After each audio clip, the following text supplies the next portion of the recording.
Dinesh? Yes, sir, it's live. Yes. Good evening, friends in India. Good afternoon, good morning to friends in other parts of the world. I am Murali Marukudi, working at the United Nations, but originally from Kerala. And today, I'm extremely delighted to lead a very distinguished panel of scientists and engineers to talk about education of science in the 21st century. Before I come to the topic, I want to give a bit of background about what we are trying to achieve today. All of us sitting in this panel, including myself, studied in Kerala in the public education system. And we then went on to various prestigious academic institutions around the world. And when we look back at the state of science education in our colleges, we find that there are a lot of good practices we can learn so that the new generation can also benefit from the best of what is happening around the world. And this new online revolution, which has just happened right in front of our eyes, have made it easy. So we came together and formed a small group called Education21C, 21st century. And this is originally the brainchild of Anjana, the youngest of our team, who then persuaded all of us to come together and form this group. And this group is a lot more than the 5 people whom you will see here today. Then we were supported by many other institutions, Edumitra being one, and the Tevara Sacred Heart College has been supporting us. And there are a number of people in the background whom you will not see today, but you can see on our website. During the course of this lecture, we will initially talk about the role of science education, how science education is changing around the world, how science is actually taught around the world, and how science education is important to engineering. But we'll also have time to answer your questions about getting opportunities to study abroad, getting postdoctoral fellowship, getting funding opportunities, and also about teaching methods. So without much ado, I will now invite the first panelist, Dr. Suresh Pillai. For most Malayalis, Suresh actually don't need an introduction. Suresh is the author of the very famous book called Tanmatram, but he also has 2 other books called Patham Onna and Kanikam. Suresh obtained first rank in MSc Chemistry from Mahatma Gandhi University, Kerala. He obtained PhD in the area of nanotechnology from Trinity College, Dublin, and then performed his postdoctoral research at the California Institute of Technology, Caltech. He has also completed an executive MBA from Dublin City University. Currently, Suresh heads a nanotechnology and bioengineering research group. He is the national delegate and technical expert for International Standardization Committee and European Standardization Organization Committee on photocatalytic material. Suresh, we are all proud of what you are doing, being at the cutting edge of nanotechnology in the world. You are seen as the man of nanotechnology in Kerala. The floor is yours. Thank you, Maruchata, for the kind introduction. So I was asked to talk about what is changing in science. So before that, I would like to give a short introduction on why should you do science. So let us start talking about why would I do science. Let me take you to almost 100 years ago, precisely 1897, when J.J. Thomson discovered the electrons. That was a revolutionary change. J.J. Thomson discovered the electrons while working on cathode ray tubes. He proved that cathode rays were negatively charged, and later it was called electrons. In the last 100 years, we learned how to control these tiny particles for various applications.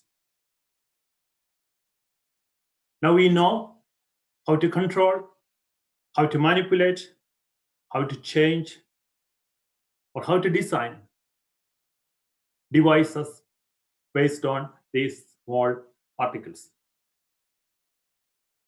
I'm talking to you through an electronic media by controlling the electrons. Look around you. These tiny particles are controlling every part of our life.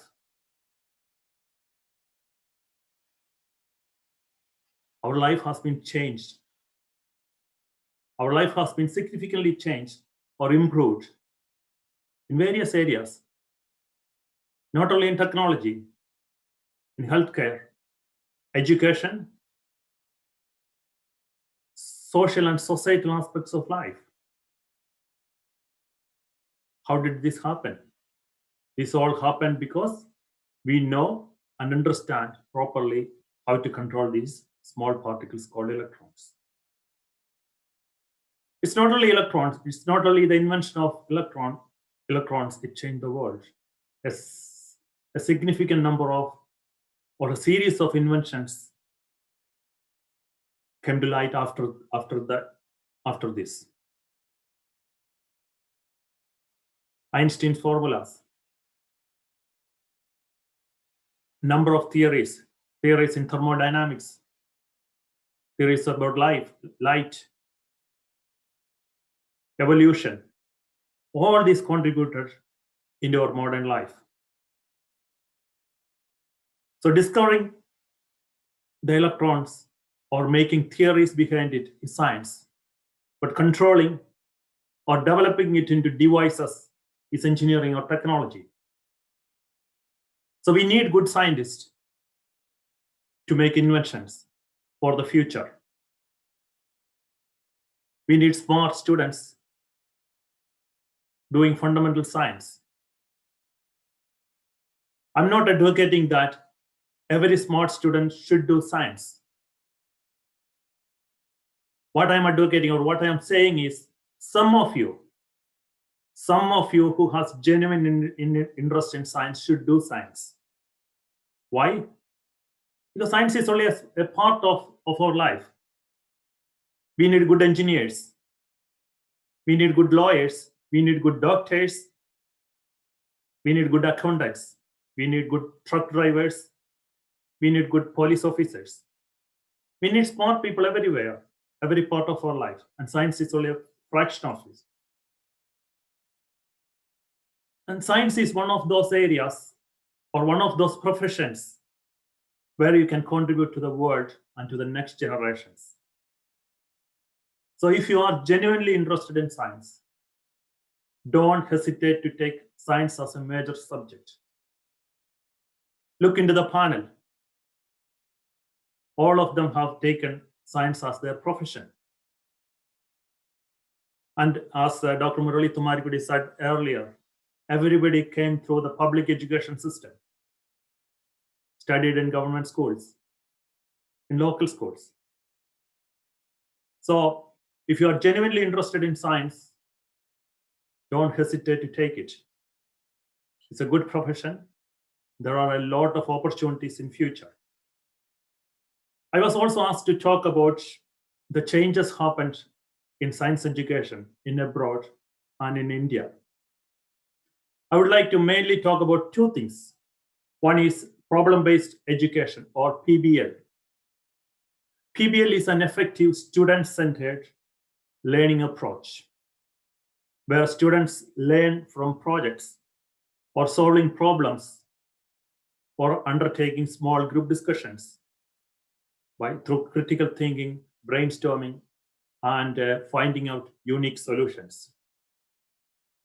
The second aspect, what has happened in the world or in developed countries are multidisciplinary learning of science. Sometimes it is called interdisciplinary learning. This is a very effective learning method integrating multiple knowledge domains together. For example, take space as an example. When we talk about space, we only think about physics or astrophysics. But it can be a combination of physics, mathematics, computer modeling, chemistry, also physics obviously, and biology as well. That all can be effectively incorporated. Multidisciplinary learning will enhance the scope and depth of learning. So I'll be happy to contribute more in later sessions. I would let other speakers to talk now.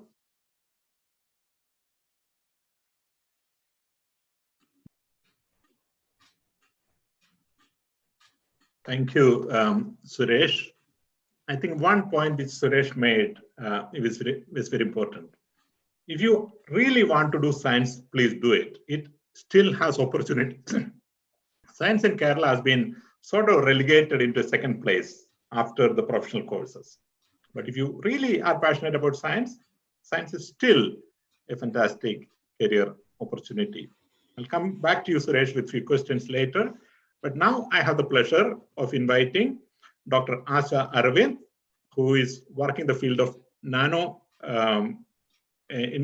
of physics and material properties.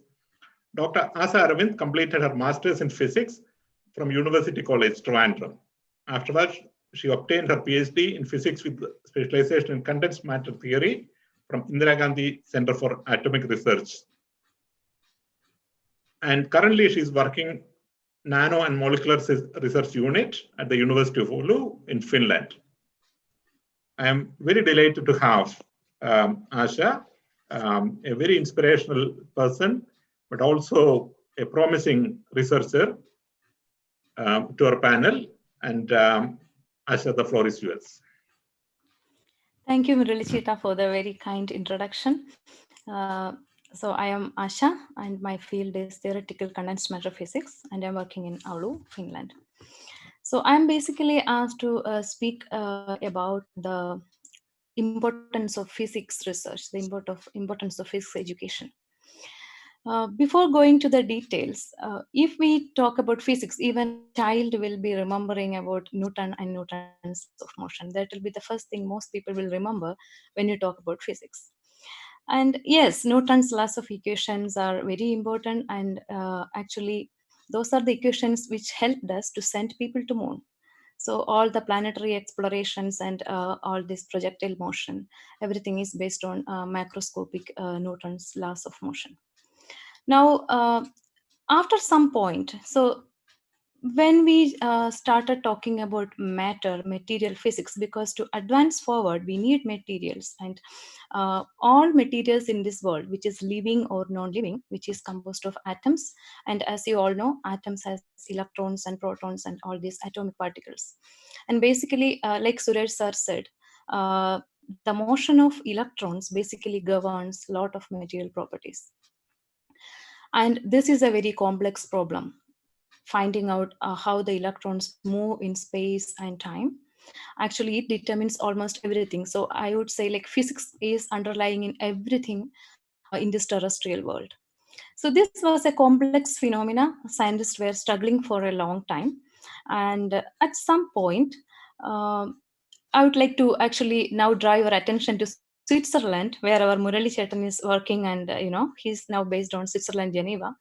And Switzerland is a very important place in the history of physics. You know why? Because it is there Einstein formulated the theory of relativity. So that is somehow a place close to my heart before even Murali Chetan went there. So at some point, okay, Einstein did this theory of relativity, and another scientist during a Christmas holidays in 1927, his name is Erwin Schrödinger. He is basically an Austrian physicist who was holidaying in Switzerland.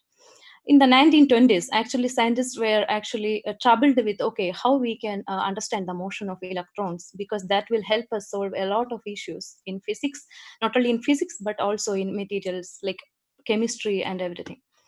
So he was skiing And then suddenly this thought occurred to him, okay, some ideas he is getting, how to describe the motion of electrons. So before he forget the things, he wrote a letter in German to his friend. And in that he told, yeah, I am getting some ideas and I'm very positive about it. If I can solve it, it will be fantastic, but I don't know how I will solve it. He was right. He couldn't solve that, but he could formulate the Schrodinger equation. And Schrodinger's name actually most science enthusiasts know, because there is also something called Schrodinger's cat. Everybody will talk about at some point. So that's how the first Schrodinger equation came. Schrodinger wrote this letter, and then he goes on solving it, and he couldn't solve it exactly. But after some time, he got Nobel Prize for this related research. And time went on, and many scientists eventually they tried to solve this equation, and many approximations came. And now we know how to control the electrons' motion and what equations are governing it and everything. Like Suresh sir was telling, like literally we are controlling electrons, and our technology is based on it. You may not be knowing it because you are using your phones and you are using all these devices, and now everybody is talking about artificial intelligence, big data and everything. But all this is possible now because of those combined effort of many scientists over many years. And science progressed. So what I want to tell is, science is not something about earning a living, getting a degree and going for a job and making a life. It's not only that. It is that, but it is little bit above that. Science is something which propels the progress of society forward. So like my point is, like, society needs scientists, and it is a career which is worth pursuing, satisfying. And you are not only doing for you and your family. If you do a science career and if you do some really good research, it will benefit the society, and it will stay there forever. So this is my initial introduction about physics as well as about science education. Further, I have been asked to talk something about coming to research, whether only science graduates can pursue research, or engineering people can also do basic research. It is very much possible, because science like research is not a narrow thing. It is a multidisciplinary area where many branches of science and technology come hand in hand. And so anybody having a degree in civil engineering or mechanical engineering, they can very well do a lot of research. And even in India, there are courses offered in IITs and stuff, where you can do basic research after pursuing these engineering degrees. To say an example, if you have a degree in mechanical engineering, you can very well go to nanotechnology research, because when it comes to nanomaterials, mechanical properties are very important. Just for an example, so you may not be doing these things in your BTech, but you can pursue science research in these areas. So, and also there is machine learning, data science, that is getting integrated into every branch of science and technology, even in civil engineering and everything. So there are a lot of opportunities out there for engineers also to pursue basic research and contribute to the pool of knowledge. And another question I was asked to answer is, okay, now this is a pandemic situation, and how is it affecting research? Yes, it is affecting research in some way. Like, people are not able to do going to the labs and do research like they did before Corona times, which whatever needs manually, like manual presence in the labs, it has hindered a little bit. It has hindered, but at the same time, it has also opened a lot of opportunities, like a lot of webinars, like what we are doing now. And also it has opened, nobody thought about doing this much online teaching and webinars before. So that kind of revolution is happening online during Corona times. And also research funding may have shifted more towards the virology and vaccine development side. That can be affecting other areas, core research subjects for some time, but it can go away. That is one thing. So that is my initial thinking about this pandemic situation, research in pandemic situation. And the most important thing which was asked to me is about, as a female, what is my experience in India and working abroad. I feel like it is not easy, even in India and even in abroad. It's not easy, but it's not impossible. if you are motivation driven, there are ways you can do your research. And obviously, in abroad, especially because I'm in Finland, here work-life balance is kind of appreciated, and you get time for your family as well. But it may not be possible in some places, and in some countries there will be challenges. Globally, also the number of women are less, as you all know. Like, you may not be seeing much women. There may be women, number of women will be more in bachelor's and master's, but after that, to pursue a PhD and stuff, you really need society support of society. You also need family support, especially in countries like India. It's not easy for a woman to fight all the society things and come out and do research, but it's not impossible. I am an example for that. You can still do. If you are motivational and inspirational, you can go ahead with that. And now it is the Nobel Prize has just announced, and you see, in physics there are 2 women, in chemistry also there is a woman who found out the genetic tool to that is a software which could revolutionize the genetic research. So women can thrive if they get the opportunity and support. And so yes, the final answer is yes, females are females can thrive. There are challenges, but at the same time, the research community is also realizing that yes, women should be given more opportunities, and biological needs of women should be taken into consideration. For example, a woman may need some more time to finish a PhD. If she is having a child, or if she is childbearing, she needs support, not only from her family but also from the research group. These things are nowadays being discussed more and more, not only about women. Actually, these days, the role of minorities like LGBT people, all these, like, we don't hear much about LGBT people in science, not only women. So there is a lack of the space is not very fitting for them for many years and now, but people are realizing it and they started talking about it. The diversity and inclusion aspect is much more discussed these days, and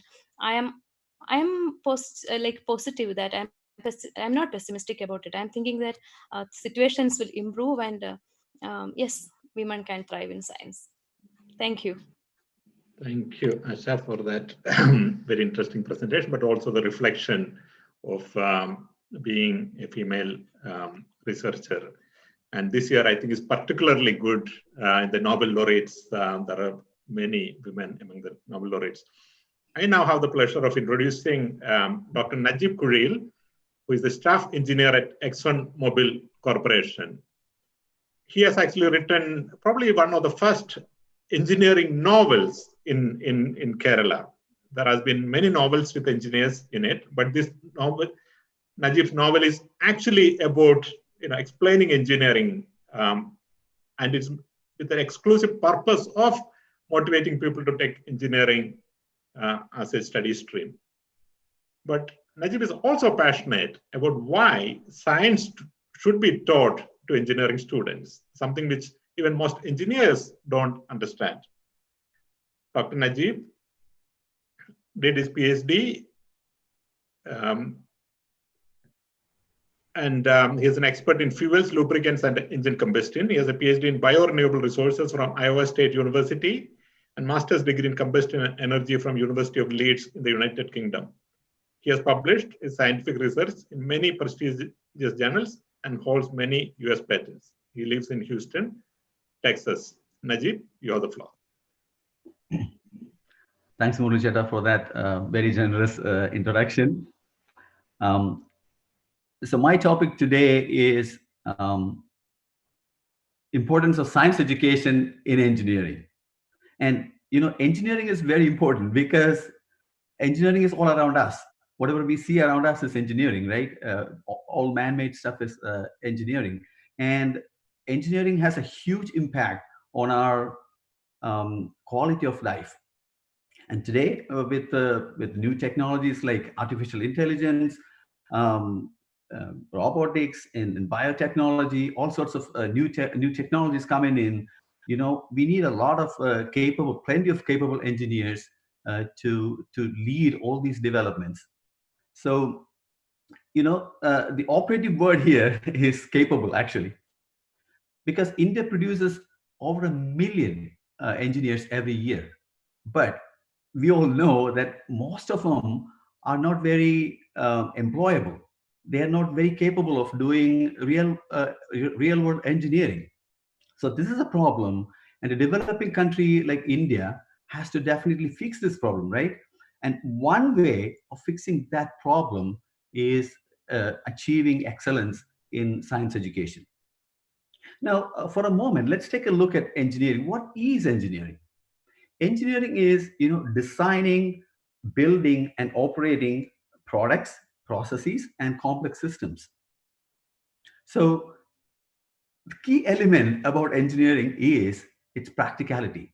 The products we design and build should work, right? So that's the most important thing about engineering. It's practicality, and unfortunately, this element of practicality is missing from both our science education and engineering education. So this is an important point. So the major reason why most of our engineering graduates are not able to do real world engineering is that when they choose engineering, they didn't, most of them, I'm saying, they don't know what it takes to be an engineer, or whether or not they have the aptitude to become engineers. That's an important thing. So this is why science education is extremely important for engineering education. Now, when we design engineers, when we design and build a product, when we design, what are we exactly doing? We define every single detail of that product. For example, to build that product, right? Every dimension, every material details, every detail has to be designed and provided to someone who is making that product. That's the design process. Now, how do we do this? Obviously, we don't use witchcraft or astrology, do we? No, we use math and science. Engineers use math and science to calculate the forces, the temperature, the pressure, loads, velocity, you name it. All these properties, material properties, we use math and science to calculate all these. For example, think about it. Every animal on the planet knows that to move an object, a force must be applied, right? You might have seen ants moving food debris, a dog playing with cans or a football, and you might have seen an elephant lifting heavy loads. So every animal pretty much knows that to move an object, you need to push or pull or lift, right? But of the 9 million species on the planet, we are the only species that can calculate exactly how much force is required to move an object at exact acceleration, right? Force equals mass times acceleration, Newton's second law of motion. We can calculate, if we have to pump, 100 liters per minute of water from a well to a tank 10 meters higher, we can exactly calculate how much power is required for that pump, right? We can exactly calculate. We can exactly calculate the power of an engine of a car to move that car from 0 to 100 kilometers per hour in 5 seconds. We can calculate those things exactly. We can even calculate the escape velocity from Earth, go out of the planet and come back, right? We can do all these because of math and science. And I can tell you, being a practicing engineer, engineering flies on the wings of math and science. So it's imperative for the students to be able to use scientific principles to solve real-world problems. Right? That's what we do, solving real-world problems. And to make the students capable of doing that, we need excellent science teachers. And how do we create excellent science teachers?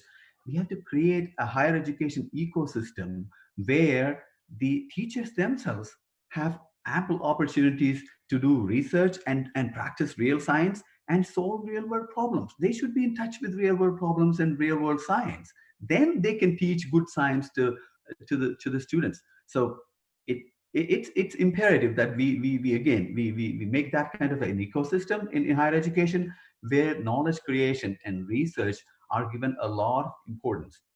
That's the only way we can inspire science teachers and students alike, and panel discussion. Thank you. Thank you, Najib. Of all the engineers I have seen in my life, you are probably the most passionate about the link between engineering and science. Most people who do engineering actually do engineering, while most people who do science, they actually do science. And I'm reminded of the recent movie called Hidden Figures. I'm sure you would have seen it, where you have a number of black women. They are called computers at that time because there were no computer then. And they are asked to calculate the exact location where the returning, when returning from airspace, Mr. Who I can't remember the first astronaut's name now, would land, and she is now calculating it live. Of course, they're dramatizing it, but the point is that however much engineering you know, however much rocket you can make, if you don't know where to send it and bring it back, it's really of no use. So, it is absolutely important that science is taught in engineering, but also people understand it. I must say I'm very delighted by the participation, not only from the panel, but also from the field. I am, now if people see me looking down, I'm actually looking down onto my machine, onto my mobile phone, to look at the YouTube link, look at the Facebook link, and there are hundreds of people in both places, and there are comments coming in. So please keep your comments coming on the Facebook page as well as the YouTube page. We are noticing it. There are people compiling it, and we'll be answering those questions. So thank you to all those who are watching from around the world, and we are extremely delighted at the numbers, but also the nature of questions coming. I now have the pleasure of introducing Anjana, whom, as I mentioned already, whose brainchild this all Education21C is. She's the youngest, and she has been through the Kerala public education system the most recent. And then she went on to study in IIT Kanpur, IIT Chennai, and now she's a postdoctoral fellow at IIT Mumbai. And it has always been her passion that people like her and all of us who went through the Kerala education system should get more opportunity to study in higher education institutions.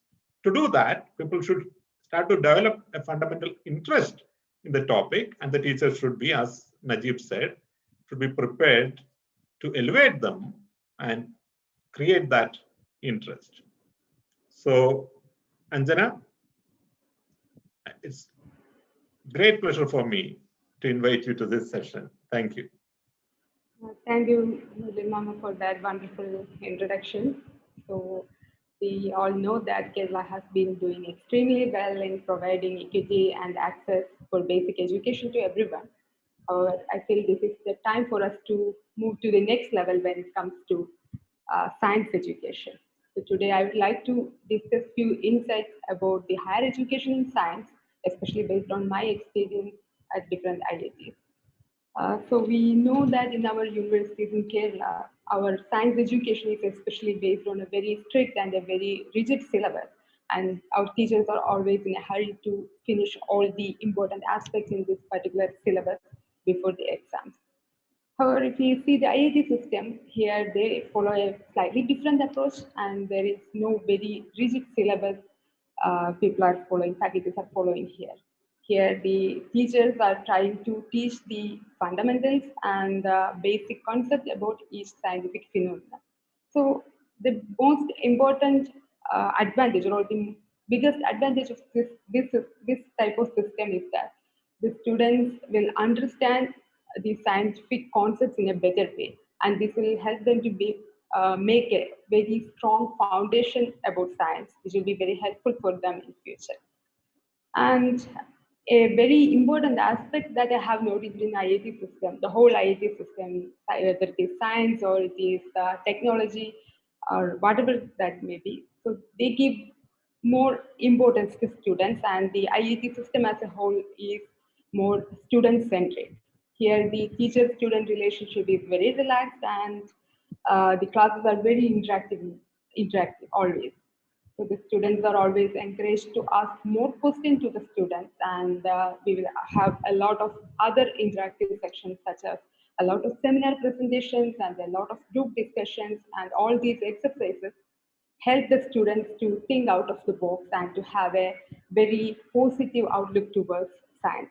In addition, there is another important aspect is that we have a very strong feedback system where the students are asked to give their honest opinion about the teachers who are taking the classes. After every course, there is a very good feedback system. So such a system where the teaching is based on feedback and also based on interaction.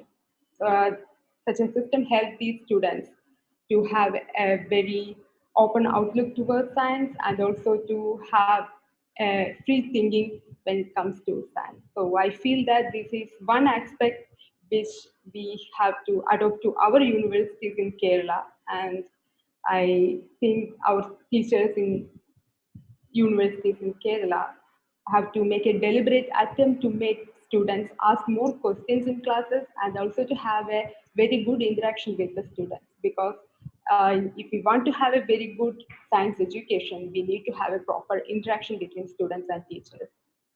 And another aspect which may be very important, and I can say that the most important aspect I have seen in IITs, is that here all the teachers, all the faculties are researchers also.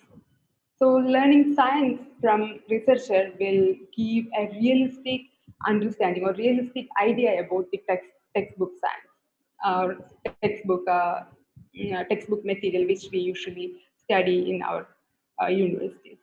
So I have seen here in IITs, I have seen faculties take the data from their lab and explain the underlying principles of that data to the students in class. So such a real life experience and such visible results will help the students to get an very realistic idea about science, and that will always incite the curiosity in their mind, which will make them read and study more about science. Further, this type of a system or such faculties who are very active researchers will help the students to get a very updated or up-to-date idea about new scientific advances that are happening in the field on a regular basis across the globe. And that is a very big advantage, I would say, because this type of a up-to-date idea about new advances are missing in our education system in Kerala. So while I was doing masters, I didn't read any scientific journal where new scientific discoveries are getting published regularly. But in IITs, referring to such journals and discussion about such journals or research getting published in such journals are very important, and even the master students are very familiar with this. So this is, I would say, this is the biggest advantage, or this is the biggest difference that make an IIT student better than the rest of the students from our university. So I strongly feel that this is the right time for us to incorporate this aspect to our studies or our universities as early as possible, so that our students also will be getting more idea about the recent advances in scientific research that are happening globally. This is very important, and I think we should be seriously thinking about it as early as possible. And when we talk about research universities, if we look at the leading research universities across the globe, whether it can be MIT or Harvard or any other top institutes, we know that they are offering a lot of courses and they are offering research in a wide variety of topics. So here IIT is also following almost a similar pattern, and we have very active research departments in terms of humanities, arts, and in terms of science, engineering, etc. So learning science or doing scientific research in this type of a background will always give us more opportunities to have an effective collaboration, and which will lead to very interdisciplinary science or interdisciplinary, more very interesting interdisciplinary science. And this is considered as the future for science research. I'm not going to talk about the details because I think Dilip is going to have going to talk about this in the next session. So this type of an interdisciplinary or collaborative approach is very important, and we need more research universities in Kerala also, where we will be able to have different branches of science and humanities and law and even biology in same campus, so that students will be able to have a very collaborative research and very interdisciplinary study, which will help them to advance in their field. And I would like to conclude my session by mentioning about a very important aspect, which is the gender inequality that we see in our research institutions. As Murli Maman mentioned some time back, and Ash also mentioned that we have 4 women Nobel laureates this year, which is among them 3 are from science, which is very exciting for people like me. But when we look at the Indian situation, the representation from women's side is very low. We don't have enough women in our labs. The government is introducing new schemes to attract more women to come forward and start doing research, but still we don't have enough women working in the field of science. So in my opinion, scientific research is a very good career option for women, and obviously the women should have, the women who are coming forward in this field should have passion for science, and they should be able to take up challenging careers also.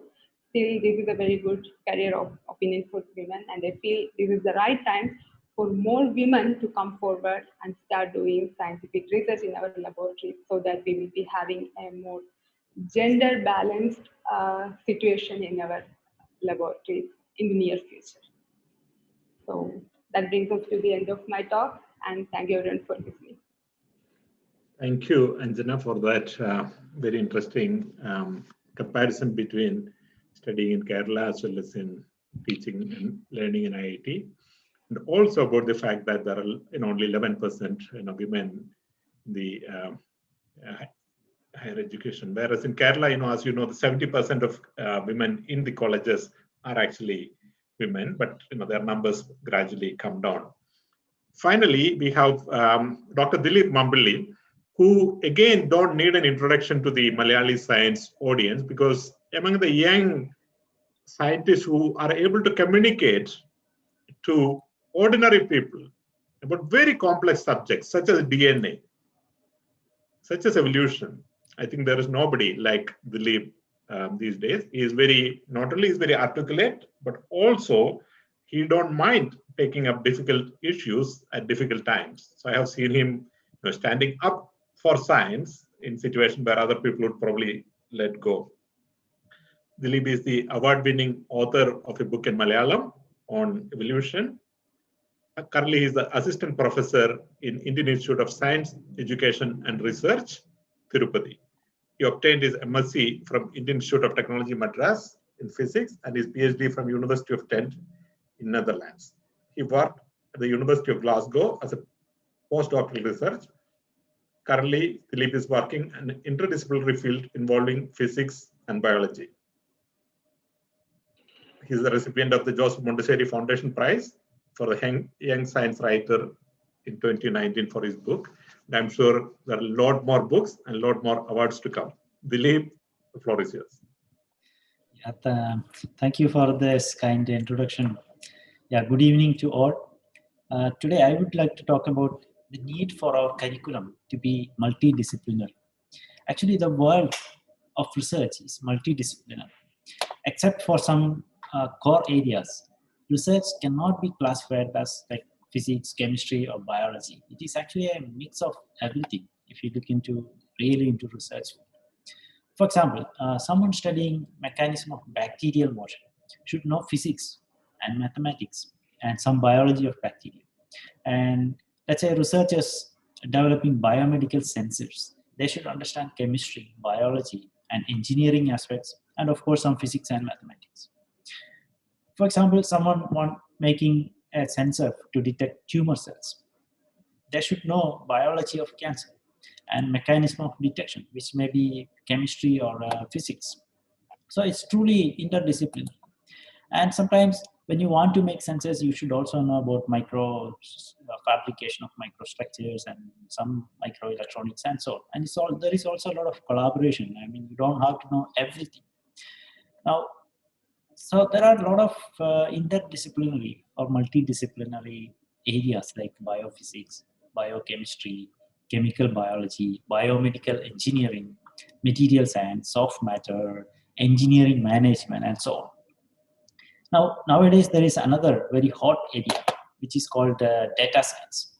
And data science is actually the future of, let's say, job industry and so on. So human life is actually connected with a lot of data to predict weather, to predict market trends, automation, genetic disease, predicting diseases, and so many things. Huge data is to be analyzed. Now, for example, a scientist who is doing genetic data analysis should know about should know mathematics, statistics, computer programming, and of course genetics. So we should ask this question: are we preparing our students for this modern world? It is not in the name of the degree, but what you learned and what skills you gained in this degree, and that gives your dream job, in fact. Now, actually, I met one. In fact, I worked with someone who is having a PhD in chemistry. He also did masters in economics, and now he is a manager in a company that makes chemical sensors. Now, see how interdisciplinary someone can be. Now, internationally, if you look at different universities and their curriculum, they make the curriculum to be very interdisciplinary. And in India, if you look at curriculum of ISER or IIT, they also have very interdisciplinary curriculum. For example, in ISERs, you can take a mix of topics. For example, from different departments. Physics students can take genetics or ecology or some chemistry subject. Now, if you look into our normal universities, there are, I mean, when you join there, you have BSc Physics, Chemistry, Biology, or Economics, and all the courses are assigned to you. Or maybe there are some chance for electives, but I don't think you can take an elective from different departments. Maybe it's possible, but yeah, I don't think it's very popular. Now, so this kind of interdisciplinary approach is what we want in our curriculum. Actually, I was in an interview panel once, and I met a student who is a computer engineer, but he wanted to do PhD in theoretical physics. So we interviewed him very well, and he learned all physics courses from NPTEL online courses. He understood the fundamentals so nicely, and in fact, we all got surprised. Actually, he did because of his pure interest, just from his heart. Okay, so nothing limits. So the question is, why should we limit, for example, a history student or economics student from studying science or vice versa? Earlier, there was some limitation of the seats, number of seats in a college. Now in the online world, there is no such limitations. You can create n number of seats. So the question is, why do we segregate subject-wise and force a student to learn a full course and only in a particular area? Now, we should change this system, and let's say we should be able to take online courses from authentic sources such as NKN or that is National Knowledge Network and NPTEL, and allow students to take courses and fill their credit requirements. This makes them to facilitate for studying or take, exploring different courses in different areas. I hope these things will happen soon in our higher education system, and yeah, I think this Education21C, our new venture can support and motivate students in this regard. So thank you very much for listening. Thank you, Dilip. I have a timer next to me, and I was timing while all the speakers were speaking, and Dilip is stopping at 4 minutes 59 seconds. I don't know if you practiced it, but if you did or did not, you did extremely well. Thank you. So we had the first round of very interesting presentation and range of people. And as I said, all of us are from Kerala. അതുകൊണ്ട് നിങ്ങൾക്ക് ചോദ്യങ്ങൾ മലയാളത്തിലോ ഇംഗ്ലീഷിലോ ചോദിക്കാൻ ഉത്തരം പറയാൻ ഞങ്ങൾക്ക് യാതൊരു ബുദ്ധിമുട്ടുള്ള ആളുകളല്ല, സന്തോഷമുള്ള ആളുകളാണ്. കേരളത്തിന് പുറത്തു നിന്നും ധാരാളം ആളുകൾ രജിസ്റ്റർ ചെയ്തിട്ടുണ്ട്. 1000-ൽ കൂടുതൽ ആളുകൾ ഈ പ്രോഗ്രാമിന് വേണ്ടി രജിസ്റ്റർ ചെയ്തിട്ടുണ്ട്. അതിൽ 20% ആളുകളെങ്കിലും കേരളത്തിന് പുറത്തു നിന്നുള്ള ആളുകളാണ്. അതുകൊണ്ടുകൂടിയാണ് ഞങ്ങൾ ഇംഗ്ലീഷിൽ ആദ്യത്തെ റൗണ്ട് സംസാരിച്ചത്. പക്ഷെ തീർച്ചയായിട്ടും മലയാളത്തിൽ സംസാരിക്കാൻ നമുക്ക് സന്തോഷം മാത്രമേ ഉള്ളൂ. മലയാളം പഠിച്ചുകൊണ്ടോ മലയാളം മീഡിയത്തിൽ പഠിച്ചതുകൊണ്ടോ ശാസ്ത്രത്തിന്റെ ഏറ്റവും അങ്ങേ എഡ്ജിൽ വർക്ക് ചെയ്യാനായിട്ട് യാതൊരു ബുദ്ധിമുട്ടുമില്ല. ഇത് ഞങ്ങളെല്ലാം വൗച്ച് ചെയ്യുന്നതാണ്. പ്രത്യേകിച്ചും ആശ എല്ലാം ആ ഫിൻലാൻഡിൽ അവര് പ്രത്യേകം പറയുന്നതാണ്, മദർ ടങ്ങിൽ പഠിപ്പിക്കുന്നതാണ് കൂടുതൽ നല്ലതെന്നുള്ള. എല്ലാ നാട്ടിലും പറയുന്നതാണ്, പക്ഷേ ഫിൻലാൻഡിൽ അത് പ്രത്യേകിച്ച് റീഎംഫസൈസ് ചെയ്യുന്നതാണ്. I'll go to the set of questions which we have received. Lots and lots of questions. നമ്മൾക്ക് ധാരാളം ചോദ്യങ്ങളുണ്ട്. ചില ചോദ്യങ്ങൾ ഈ സംസാരിച്ചതിന്റെ ഇടയിൽ നമ്മൾ അറിയാതെ തന്നെ ആൻസർ ചെയ്തു. ഇപ്പൊ ദിലീപിന് ഒരു ചോദ്യം ഉണ്ടായിരുന്നു, ഇന്റർഡിസിപ്ലിനറി ടീച്ചിങ്ങിനെ പറ്റിയിട്ടായിരുന്നു. അത് ദിലീപ് ഓൾറെഡി പറഞ്ഞു കഴിഞ്ഞു. റിസർച്ച് ഫണ്ടിങ്ങിനെ പറ്റി ഒരു ചോദ്യം ഉണ്ടായിരുന്നു. സോ ചില ചോദ്യങ്ങൾ അങ്ങനെ ഉത്തരം ചെയ്തു കഴിഞ്ഞു. പക്ഷെ മറ്റുള്ള ചോദ്യങ്ങൾ നമുക്ക് എടുക്കാം. നജീബ്, ഒരു നജീബിനുള്ള ആദ്യത്തെ ചോദ്യം സുരേഷിനോടാണ്.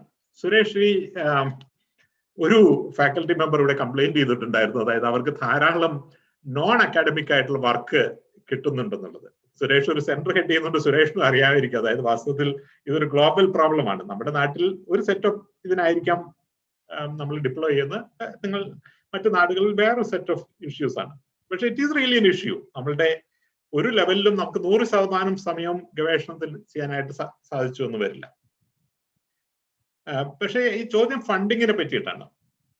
Is the funding for basic research increasing or decreasing globally?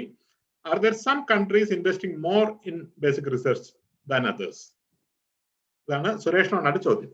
Okay, ക്വസ്റ്റിന് 2 പാർട്ടുണ്ട്.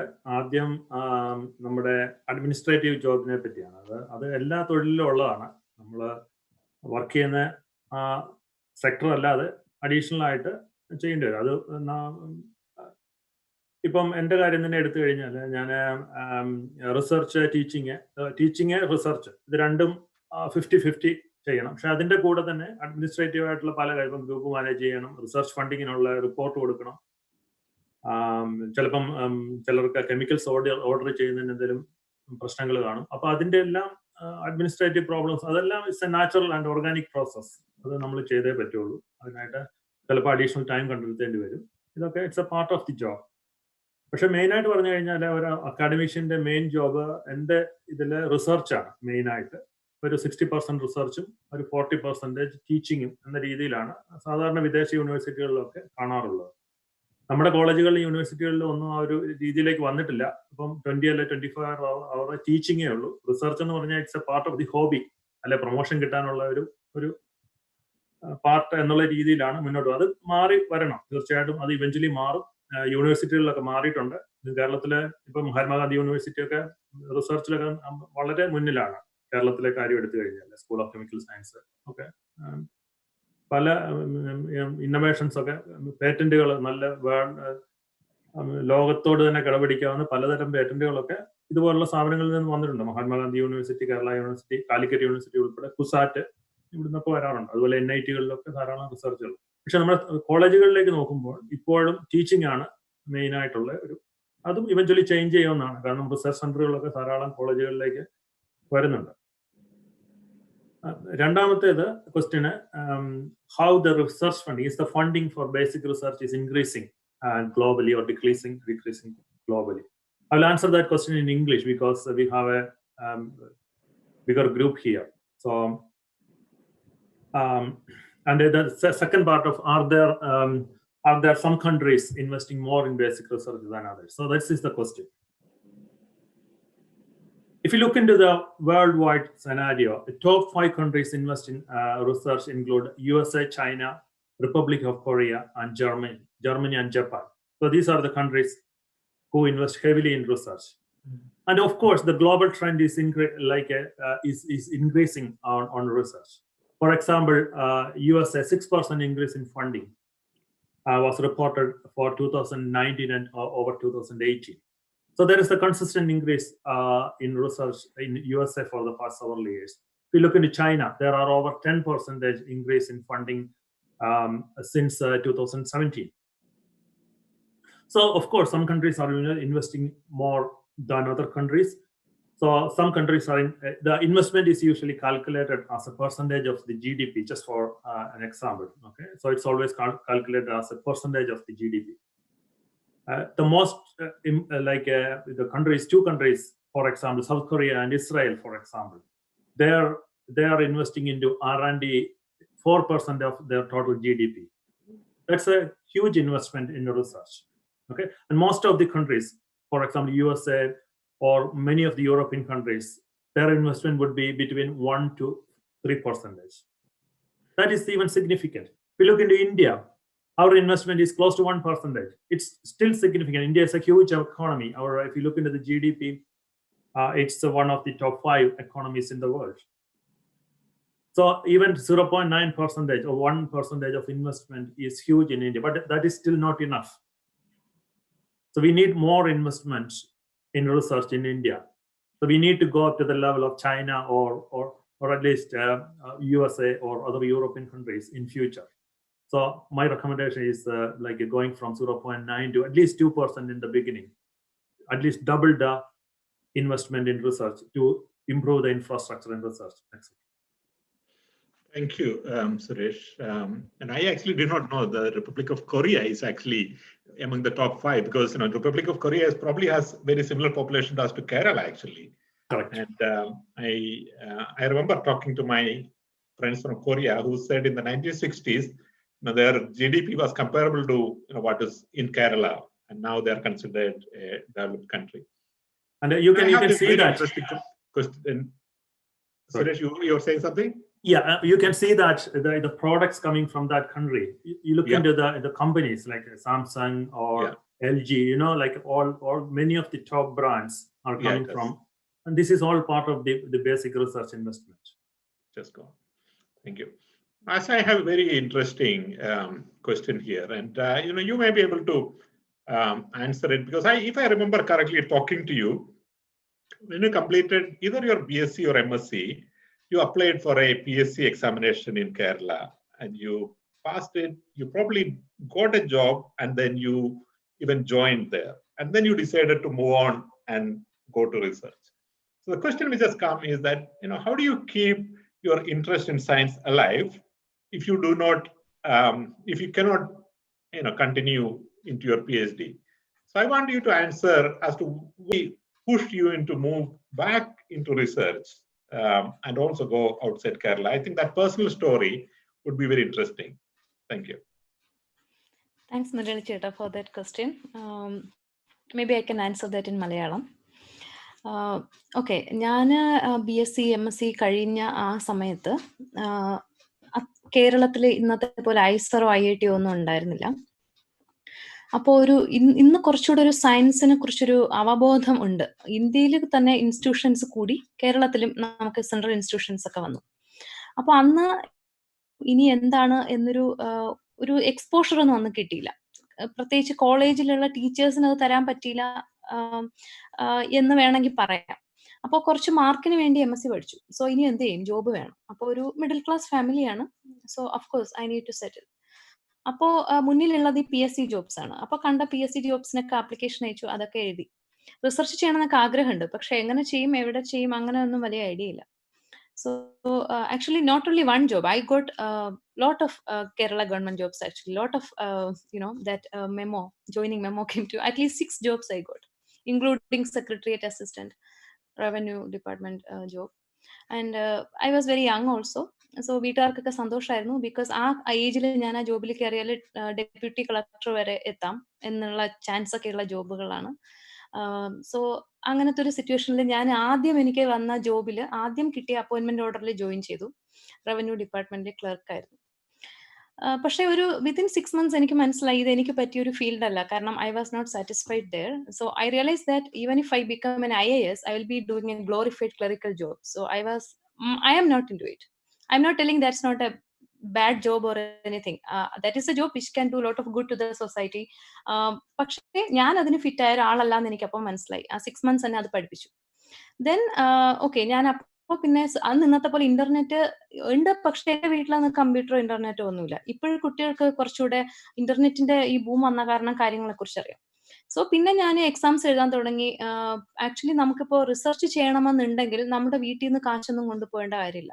എനിക്ക് തോന്നുന്നു പലർക്കും അങ്ങനെ ഒരു വിചാരമുണ്ട്, PhD ചെയ്യണമെങ്കിൽ നമ്മുടെ കയ്യിൽ നിന്ന് പൈസ കൊടുത്ത് PhD ചെയ്യണം. അതിന്റെ ആവശ്യമില്ല. If you have a true passion and if you know the stuff, if you can clear the exams, ഇന്ത്യയിൽ ഒരുപാട് ഓപ്പർച്യൂണിറ്റീസ് ഉണ്ട് റിസർച്ച് ചെയ്യാൻ. നമുക്ക് സ്റ്റൈപ്പൻഡ് കിട്ടും.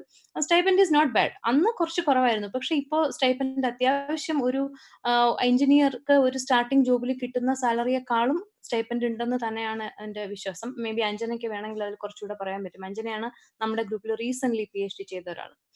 സോ അപ്പോൾ ഞാൻ എക്സാംസ് എഴുതി. So I cleared some central government exams. I got into a PhD.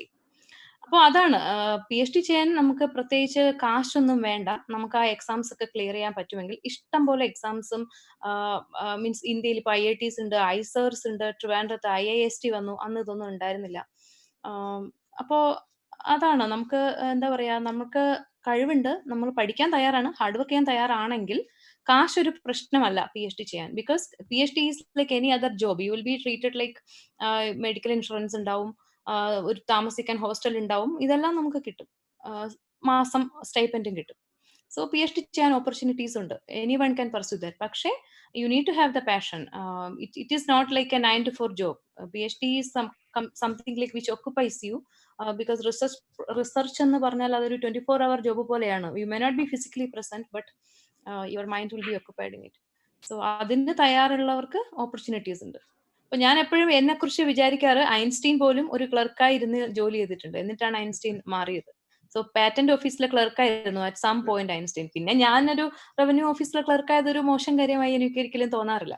പിന്നെ ഒരു കാര്യം കൂടിയുണ്ട്, ഞാൻ ഒരിക്കൽ ECG സുദർശനെ മീറ്റ് ചെയ്തു. പലർക്കും അറിയാമായിരിക്കും, ECG സുദർശൻ നമ്മുടെ കേരളത്തിലെ സർക്കാർ സ്കൂളിൽ പഠിച്ചിട്ട് ടാക്യൂൺസ് എന്ന് പറയുന്ന സബറ്റോമിക് ടാക്യൂൺസിനെ കുറിച്ച് ആദ്യം പറഞ്ഞത് പുള്ളിയാണ്. നോബൽ പ്രൈസിന്റെ അടുത്ത് വരെ എത്തിയിട്ട് കിട്ടാതെ പോയ ഒരാളാണ് ECG സുദർശൻ.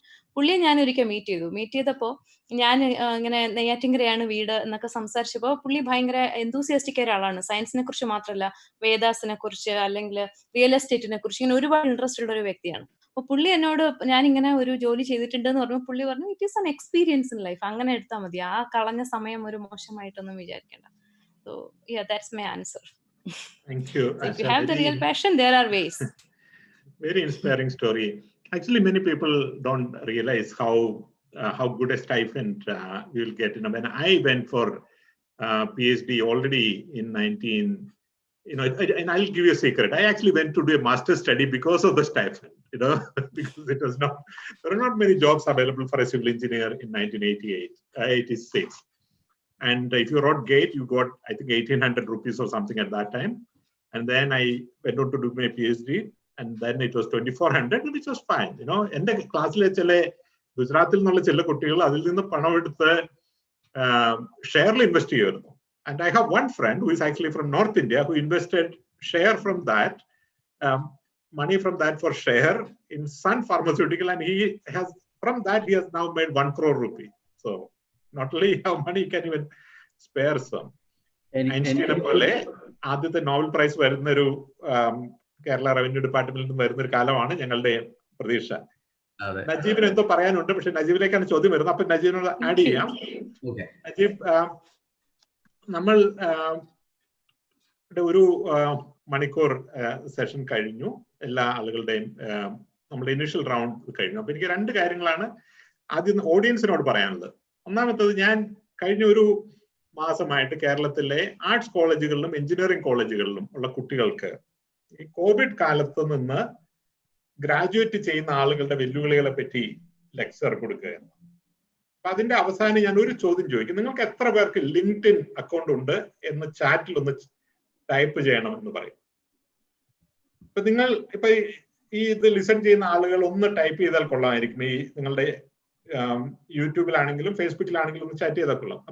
അപ്പൊ ഞാൻ കാണുന്ന എന്താന്ന് പറഞ്ഞിട്ടുണ്ടെങ്കിൽ, എഞ്ചിനീയറിംഗ് കോളേജിലാണെങ്കിൽ yes yes yes yes yes എന്നാണ് വരുന്നത്. സയൻസ് കോളേജുകളിലാണെങ്കിൽ no no no no no എന്നാണ് വരുന്നത്. എന്തുകൊണ്ടാണ് സംഭവിക്കുന്നത് എനിക്കറിയില്ല. പക്ഷേ അങ്ങനെയാണ്, ഒരേ ലോകമാണ് എല്ലാവർക്കും അവൈലബിൾ ആയിട്ടുള്ളത്. ഇതിൽ ലിങ്ക്ഡിൻ ഇല്ലാത്ത ആരെങ്കിലും ഞങ്ങളെ ലിസൺ ചെയ്യുന്നുണ്ടെങ്കിൽ ഇന്ന് തന്നെ പോയി ഒരു ലിങ്ക്ഡിൻ അക്കൗണ്ട് ഉണ്ടാക്കുക. ഇതുപോലെ ഇരിക്കുന്ന വളരെ ഇൻട്രസ്റ്റിംഗ് ആയിട്ടുള്ള ആളുകളുണ്ട്, അവർക്കെല്ലാം നിങ്ങൾ ഫ്രണ്ട് റിക്വസ്റ്റ് അയക്കുക. അവരെ നിങ്ങളുടെ ഡൊമൈനിലുള്ള ആളുകളാണെങ്കിൽ അവർ തീർച്ചയായിട്ടും റിസീവ് ചെയ്യും. അങ്ങനെ നിങ്ങളുടെ നെറ്റ്വർക്ക് ബിൽഡ് ചെയ്യാം. നജീബിനോട് ചോദ്യം ചോദിക്കുന്നതിന് മുമ്പ്, ഈ എഡ്യൂക്കേഷൻ 21Cയുടെ ഒരു ഒബ്ജക്റ്റീവ് എന്ന് പറയുന്നത് നമ്മളുടെ സയൻസ് എഡ്യൂക്കേഷൻ ഒന്ന് എൻഹാൻസ് ചെയ്യുക എന്നുള്ളതാണല്ലോ, ഒന്ന് ഓഗ്മെന്റ് ചെയ്യുക എന്നുള്ളതാണ്. അപ്പൊ അതിനുവേണ്ടി നിങ്ങൾ എന്തൊക്കെയാണ് ചെയ്യുന്നതെന്ന് ഒന്ന് എക്സ്പ്ലെയിൻ ചെയ്താൽ കൊള്ളാം. താങ്ക്സ് മുരളിയേട്ട. അത് വളരെ ഇമ്പോർട്ടൻ്റ് ആയിട്ടുള്ള ഒരു കാര്യമാണ്. നമ്മൾ ഈ എഡ്യൂക്കേഷൻ 21C തുടങ്ങാനുള്ള ഒരു കാരണം തന്നെ നമുക്ക് ഒരുപാട് പേർക്ക് ഇത്തരത്തിൽ എഡ്യൂക്കേഷനിലും എഞ്ചിനീയറിംഗിലും അങ്ങനെ ഒരുപാട് അക്കാഡമിയിലും ഇൻഡസ്ട്രിയിലും ഒക്കെ എക്സ്പേർട്ടീസ് ഉള്ള ഒരുപാട് പേര് ലോകത്ത് പലയിടത്തും മലയാളികളുണ്ട്. അപ്പൊ നമുക്ക് എല്ലാവർക്കും കൂടെ കുറച്ച് പേർക്ക് കൂടിയിട്ട് നമുക്ക് നമ്മുടെ നാടിന് വേണ്ടി, കേരളത്തിലെ ഹയർ എഡ്യൂക്കേഷന് വേണ്ടി എന്ത് ചെയ്യാൻ പറ്റും എന്ന് നമ്മൾ പലപ്പോഴും പലരുടെയും ഡിസ്കഷനിൽ, ഞങ്ങളൊക്കെ തമ്മിൽ ഡിസ്കഷനിൽ വന്നിട്ടുണ്ട്. അപ്പൊ ഞങ്ങൾക്ക് തോന്നി ഒരു ഗ്രൂപ്പ് ഉണ്ടാക്കുകയാണെങ്കിൽ നമുക്ക് നമ്മുടെ എക്സ്പെർട്ടീസ് ഒക്കെ, പലർക്കും പലമാതിരിയുള്ള എക്സ്പെർട്ടീസ് അല്ലേ ഉള്ളത്, അതെല്ലാം നമുക്ക് ഉപയോഗിക്കാൻ പറ്റും.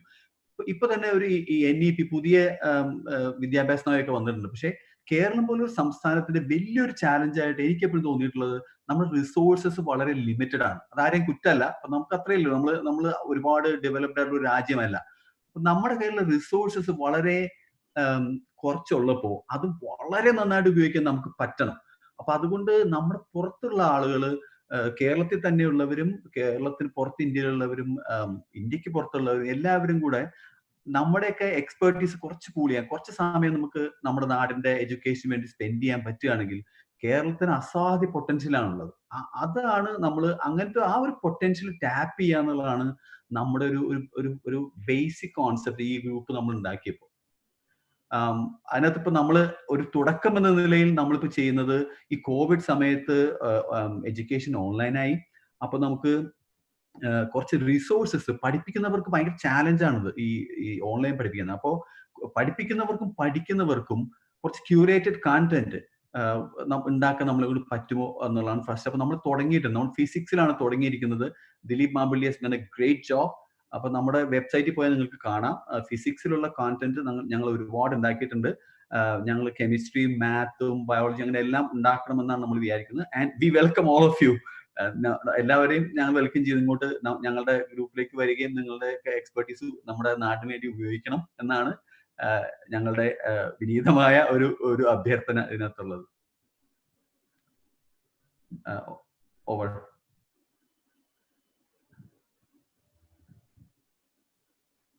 Thank you Najeeb. ഈ പറഞ്ഞ പോയിന്റ് ഞാൻ ഒന്നും കൂടി എംഫസൈസ് ചെയ്യാണ്.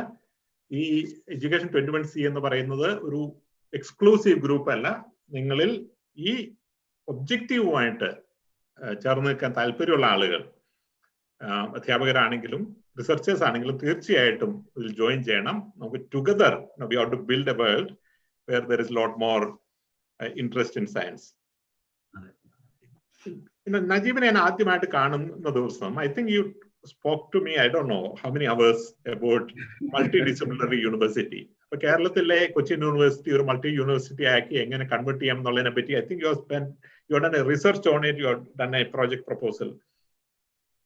അപ്പോൾ ഇപ്പൊ ദിലീപ് ഓൾറെഡി മൾട്ടി ഡിസിപ്ലിനറി യൂണിവേഴ്സിറ്റിയുടെ ഒരു സാധ്യതയെ പറ്റി പറഞ്ഞു. അപ്പൊ കേരളത്തിലെ ഒരു സിറ്റുവേഷനിൽ നമ്മളൊരു ഫിസിക്കൽ ആയിട്ടുള്ള ഒരു മൾട്ടി ഡിസിപ്ലിനറി യൂണിവേഴ്സിറ്റി ഉണ്ടാക്കുകയാണോ, അതും ഇപ്പോ പുതിയ ഓൺലൈൻ സാധ്യതകൾ വെച്ചിട്ട് നമുക്ക് വെർച്വൽ ആയിട്ടൊരു ഓൺലൈൻ യൂണിവേഴ്സിറ്റി ഉണ്ടാക്കിയാണോ ഇനിയുള്ളൊരു പോസിബിലിറ്റി ആയിട്ട് നജീബ് കാണുന്നത്?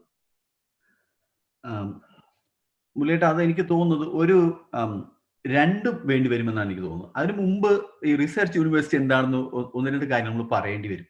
റിസർച്ച് യൂണിവേഴ്സിറ്റി എന്ന് നമ്മൾ പറയുന്നത്, ഈ മൾട്ടി ഡിസിപ്ലിനറി യൂണിവേഴ്സിറ്റികളെ നമ്മൾ ഇന്റർനാഷണലി പറയുന്ന research യൂണിവേഴ്സിറ്റികളെന്നാണ്.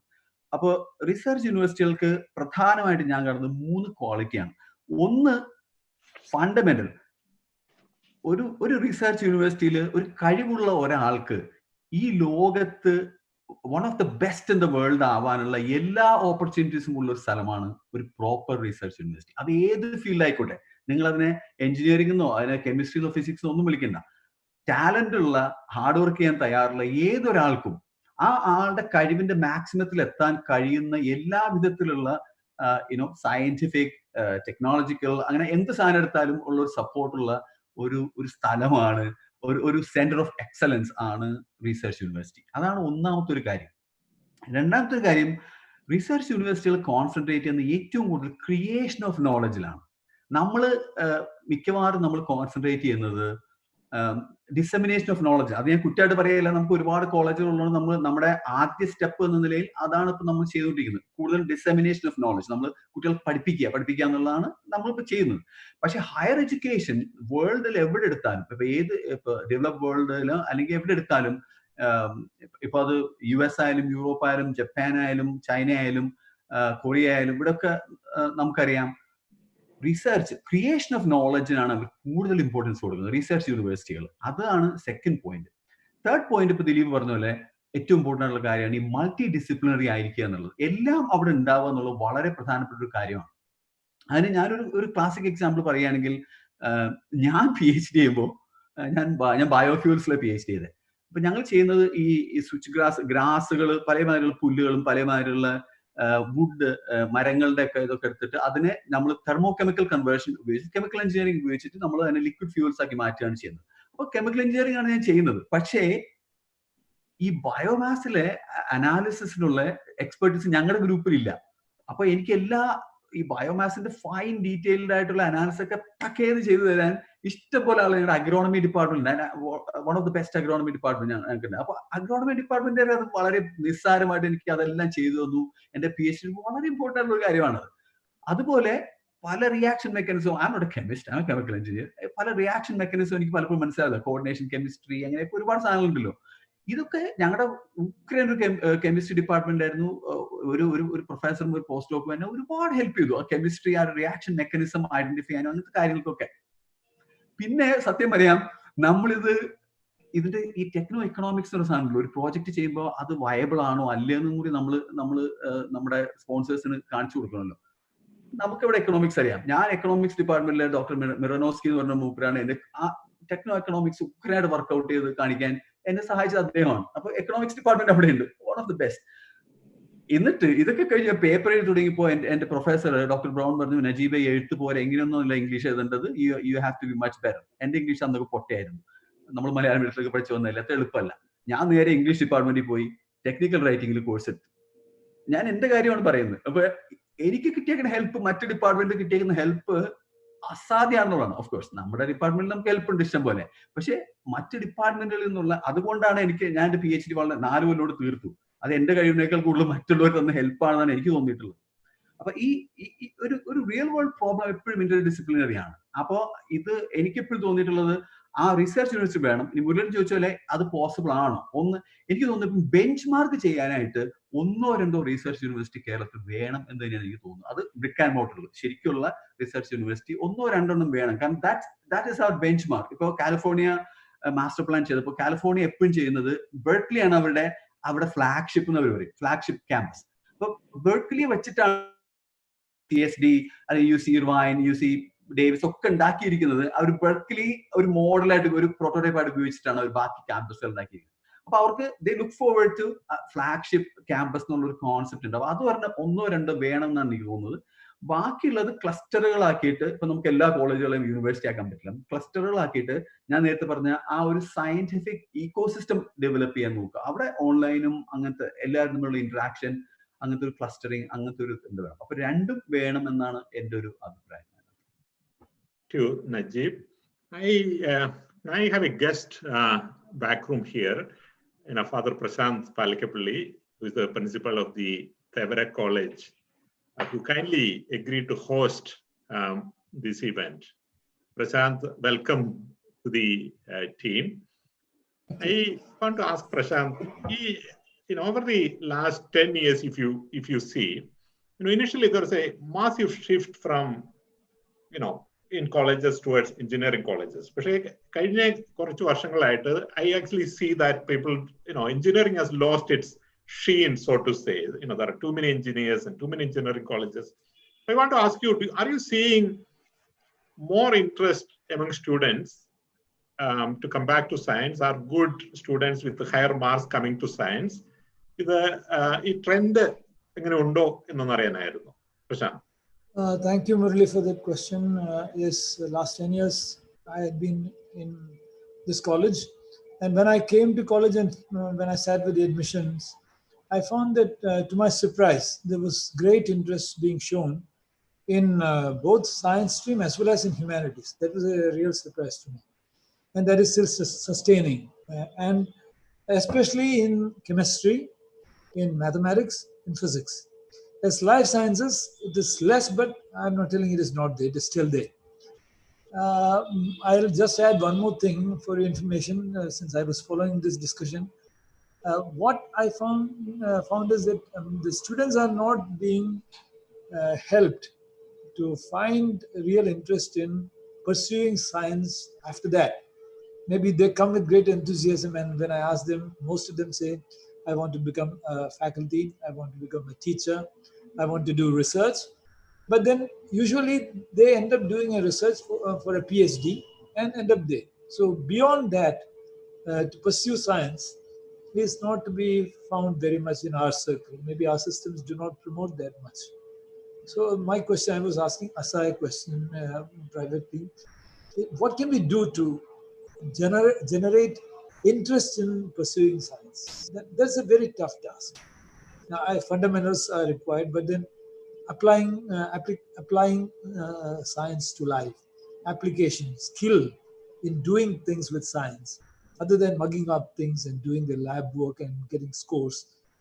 I think the horizon is getting very, very limited to the students.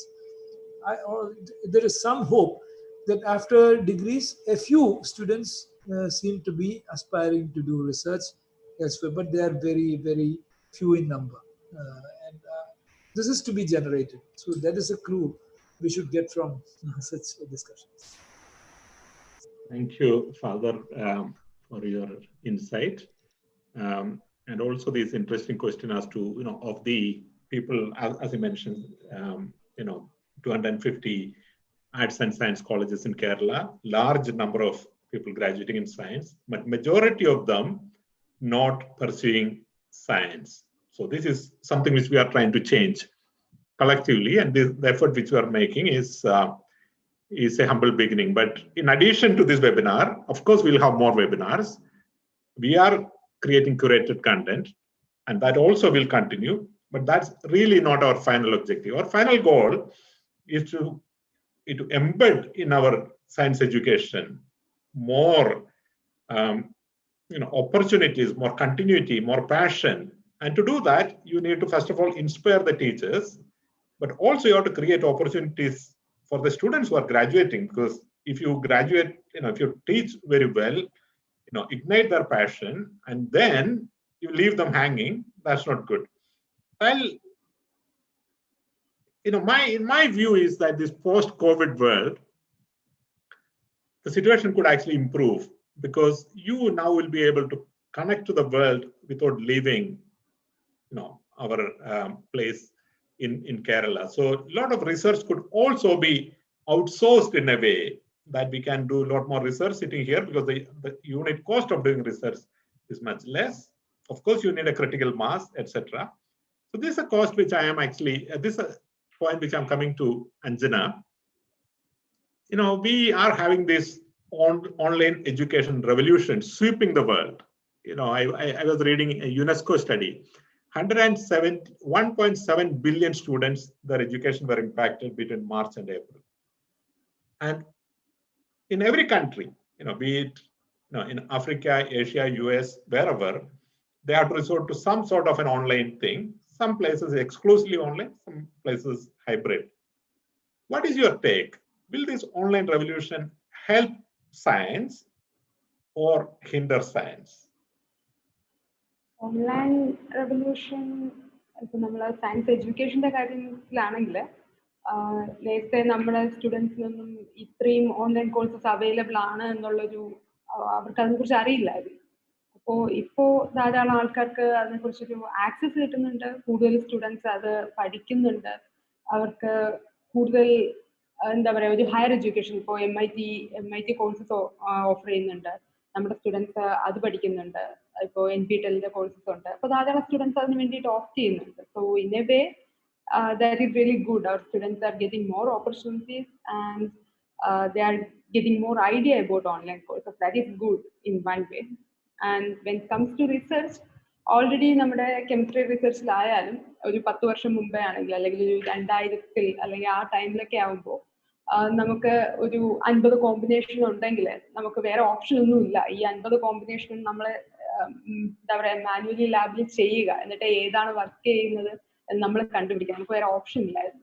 പക്ഷേ ഇപ്പോൾ ലാസ്റ്റ് ഒരു 10 years മെഷീൻ ലേണിംഗ് അല്ലെങ്കിൽ തിയറിറ്റിക്കൽ അല്ലെങ്കിൽ കമ്പ്യൂട്ടേഷൻ കെമിസ്ട്രിയിലൊക്കെ വന്ന ഒരു വലിയ ഒരു എന്താ പറയുക കുതിച്ചാട്ടം എന്ന് പറയാം. അപ്പോൾ ആ ഡിഫറൻസ് കൊണ്ട് നമുക്ക് ഇപ്പോൾ ഒരു 50 കോമ്പിനേഷൻ ഉണ്ടെങ്കിൽ we can predict and we can understand which one will work.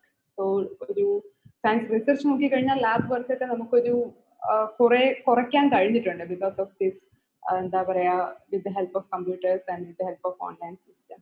But still in one way നമ്മുടെ കെമിസ്ട്രി റിസർച്ച് ആയാലും അല്ലെങ്കിൽ ഫിസിക്സ് ഇതുപോലെ ലാബ് വർക്ക് നഴ്സറി ആയിട്ടുള്ള വിഷയങ്ങളിൽ നമുക്ക് ലാബിൽ വർക്ക് ചെയ്യാതിരിക്കുക എന്നത് 100% പ്രാക്ടിക്കൽ ആയിട്ടുള്ള കാര്യമല്ല.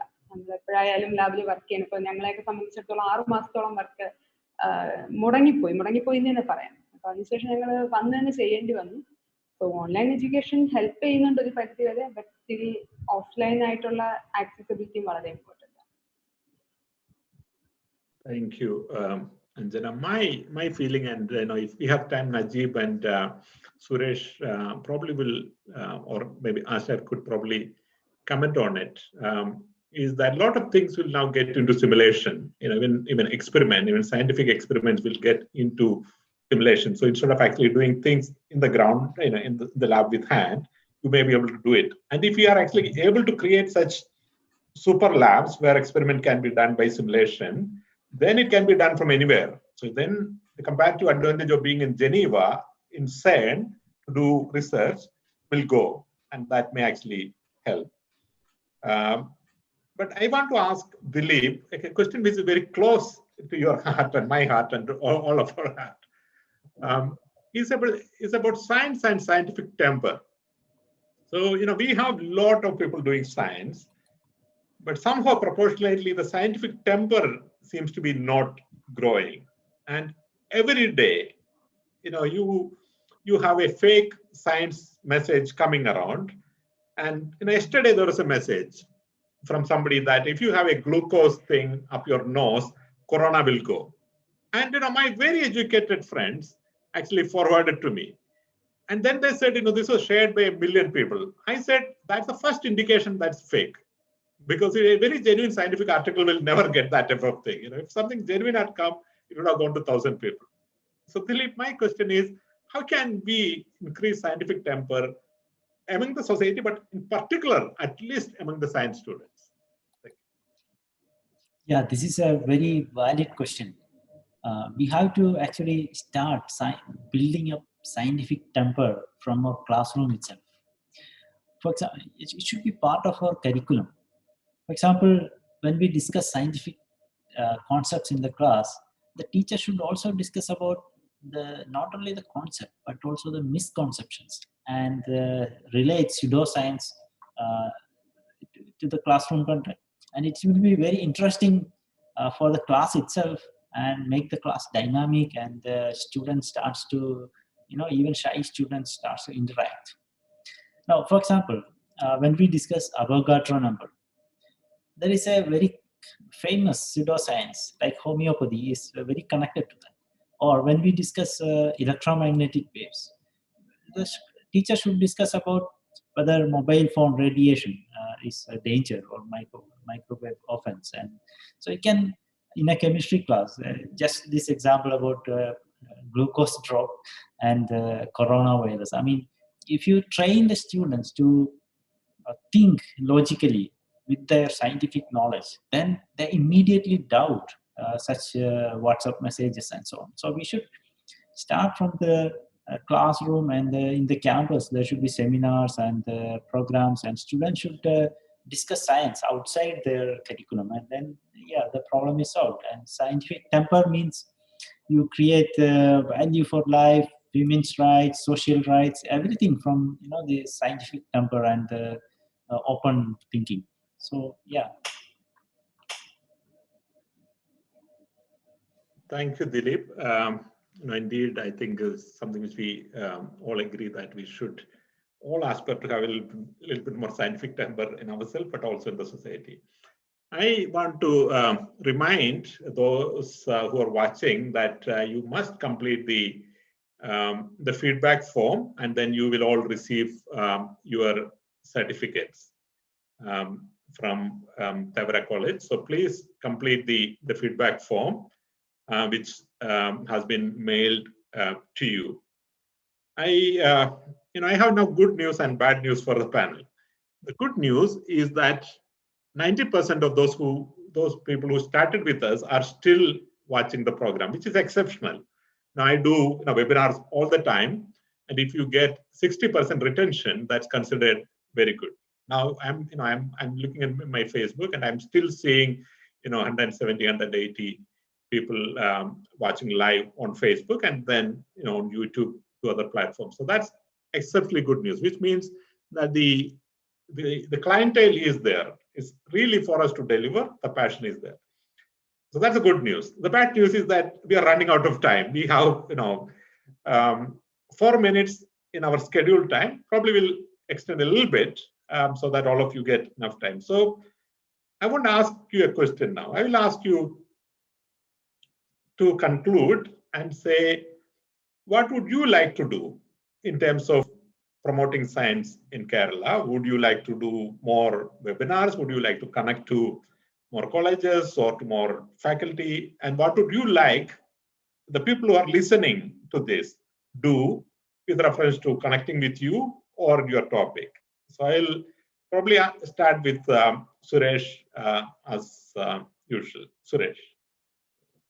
Yeah, thanks, Muralicheta. And yeah, of course, I'm available. I have been doing a lot of webinars and classes in the last few years. So last one I gave was one with the SB College, and also gave a lot of talks to international conferences in India and in Kerala as well. So I'll be available, and look at the panel. So all are ready to. So if you are organizing any seminars or anything, so contact our admin, and then they can distribute the job to whoever is available. So this is a good platform. This is a growing platform. This is where we can get a multidisciplinary talent. We have engineers, scientists working in different areas. So if you are organizing anything, we are ready to help. Thank you, Suresh. Before I go to Asha, and I have a question from Father Prashant, who is asking, all of us, as we proudly mentioned that we are product of the public education system in Kerala. What really, prompted you to go to this upper orbit? Was it one teacher, one lecture, some relatives? So when you answer the question, if you could also say that personal spark which helped you, that might also help somebody else. So Asha. Okay. So for me, yes, I had some very good teachers. I studied in an aided school, Malayalam medium. And I used to have a physics teacher. And in my 10th, we used to study this, atoms, electrons and stuff. There was a chapter. And അപ്പോൾ ഇന്ത്യയുടെ nuclear പ്രോഗ്രാമിനെ കുറിച്ച് പഠിക്കാനുണ്ടായിരുന്നു actually. അപ്പോൾ അവിടെയാണ് ഞാൻ ആദ്യമായി 10ാം ക്ലാസ്സിലാണ് ഈ ഇന്ദിരാഗാന്ധി സെന്റർ ഫോർ ആറ്റമിക് റിസർച്ചിനെ കുറിച്ച് ഞാൻ കേൾക്കുന്നത്. പലർക്കും അറിയാമോ എന്നറിയില്ല, നമുക്ക് നമ്മുടെ തന്നെ on fast breeder test reactor ഉണ്ടാക്കിയ രാജ്യമാണ് നമ്മൾ. അതായത് നമ്മുടെ തന്നെ on fuel at some point നമ്മുടെ തന്നെ ഓൺ ഫ്യൂവൽ തോറിയം, അത് പിന്നെ എന്താ പറയുക ഫിഷൻ കഴിഞ്ഞ് വീണ്ടും എൻറിച്ച്ഡ് ഫ്യൂവൽ ഉണ്ടാകുന്ന ഒരു technology. Okay, I'm not going to details, but yes, I had a teacher, a physics teacher, who used to teach very well and also encouraged me to take part in quiz competitions and stuff. And also Parishad, Shastra Sahitya Parishad used to come to our school conducting Vijnanotsavam and all these things. ഇതൊക്കെ ഒരു നല്ല പങ്ക് വഹിച്ചിട്ടുണ്ട്. അത് school education വളരെ നല്ലതായിരുന്നു, ആ ഒരു പബ്ലിക് സ്കൂൾ എഡ്യൂക്കേഷൻ ആ സമയത്ത്. പിന്നെ എനിക്കറിയില്ല ഓവർ ദ ഇയേഴ്സ് അത് ഡിറ്റീരിയറേറ്റ് ആയോ എന്ന് എനിക്കറിയില്ല. പക്ഷെ അത് എനിക്കൊരു ഇൻസ്പിറേഷൻ ആയിരുന്നു. Many factors actually, not really a single thing. Yes. So finally, yeah, I went to that institute to do my PhD. I never thought about it when I was studying in 10th.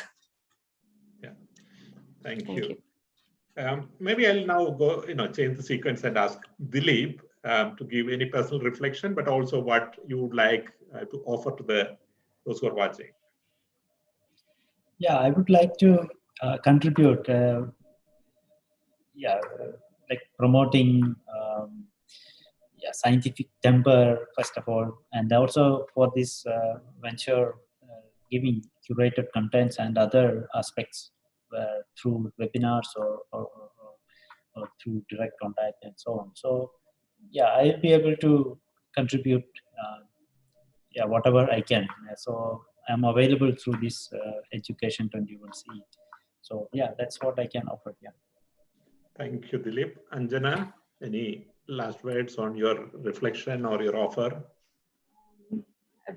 സയൻസിനെ കുറിച്ചാണെങ്കിൽ ആശ പറഞ്ഞതുപോലെ എനിക്ക് പ്രത്യേകിച്ച് ഒരു teacher അല്ലെങ്കിൽ teacher ഒരു വ്യക്തിയെ കുറിച്ച് പറയുന്നതിനേക്കാളും most important എനിക്ക് colours ഭയങ്കര ഇഷ്ടമായിരുന്നു. സോ എങ്ങനെയാണ് ഈ കെമിസ്ട്രിയുടെ റിയാക്ഷൻ നടക്കുമ്പോഴത്തേക്ക് പല കളർ ഉണ്ടാകുന്നു, കളർ ചേഞ്ച് ഉണ്ടാകുന്നു. അങ്ങനെയാണ് ഞാൻ ആദ്യം കെമിസ്ട്രിയിലൊരു ഇൻട്രസ്റ്റ് ഉണ്ടായത്. പിന്നെ ഒരു എന്താ പറയാ ഒരു വഴിത്തിരിവെന്ന് പറയുന്ന ഒരു കാര്യം, ഞങ്ങൾ മാസ്റ്റേഴ്സിന് പഠിക്കുമ്പോഴത്തേക്ക് IIT മദ്രാസിലേക്ക് ഞങ്ങൾക്കൊരു സ്റ്റഡി ടൂർ ഉണ്ടായിരുന്നു. അപ്പൊ അവിടെ പോയപ്പോൾ നമുക്ക് ഇങ്ങനെ ലാബുകളിൽ പോകാം, അവിടുത്തെ കാര്യങ്ങൾ കാണാം. അങ്ങനെ ഞാൻ ഒരു NMR ലാബിൽ പോയപ്പോൾ ഞാൻ ആദ്യമായിട്ട് ലിക്വിഡ് നൈട്രജൻ കണ്ടു. സോ അതുവരെ ഞങ്ങൾ കേട്ടിട്ടേ ഉള്ളൂ നൈട്രജൻ ലിക്വിഡ് ആകും, അങ്ങനെ അതൊരു ലിക്വിഡ് ആയിട്ട് കാണാൻ കഴിയും. പക്ഷെ for the first time liquid nitrogen കണ്ടു. സോ എനിക്ക് തോന്നുന്നു അതാണെന്ന് തോന്നുന്നു ഒരു ടേണിംഗ് പോയിന്റ് ആയിട്ട് ഞാൻ റിസർച്ച് ചെയ്യണം, എനിക്കിതിനെക്കുറിച്ച് കൂടുതൽ ഇങ്ങനെയുള്ള കാര്യങ്ങൾ കാണണം, കൂടുതലായിട്ട് അറിയണം എന്ന രീതിയിലൊരു ഇൻട്രസ്റ്റ് ഉണ്ടായിരുന്നു. പിന്നെ ഇനി ഫ്യൂച്ചറിൽ എങ്ങനെയാണ് എന്താ പറയാ നമുക്ക് കൂടുതലായിട്ട് നമ്മുടെ സ്റ്റുഡൻസിനെ ഹെൽപ്പ് ചെയ്യുക അല്ലെങ്കിൽ പുതിയതായിട്ട് എന്ത് ചെയ്യാൻ കഴിയുമെന്ന് ചോദിച്ചാൽ എനിക്ക് തോന്നുന്നു നമ്മളിപ്പോൾ ഓൾറെഡി ചെയ്തുകൊണ്ടിരിക്കുന്ന ആ ക്യൂറേറ്റഡ് കണ്ടന്റ് കൂടുതൽ വിഷയങ്ങളിൽ നമുക്ക് കുറച്ചുകൂടെ നല്ല രീതിയിൽ സ്റ്റുഡൻസിനെയും അതുപോലെ ടീച്ചേഴ്സിനെയും ഹെൽപ്പ് ചെയ്യുന്ന രീതിയിൽ അതായത് വേൾഡ് ക്ലാസ് എഡ്യൂക്കേഷൻ എല്ലാവർക്കും ആക്സസിബിൾ ആവുന്ന രീതിയിൽ കുറച്ച് കണ്ടന്റ് നല്ല രീതിയിൽ ക്യൂറേറ്റ് ചെയ്യുക, വെബ്സൈറ്റ് നല്ല രീതിയിൽ ഡെവലപ്പ് ചെയ്തെടുക്കുക. അതായിരിക്കും എന്നെ കൊണ്ട് ചെയ്യാൻ കഴിയുന്നതെന്ന് കരുതുന്നു. Thank you, Anjana, for all your work, intellectual as well as practical. Najib, I am coming to you as the last person in the, you're having the last word, so to say. Because what I was really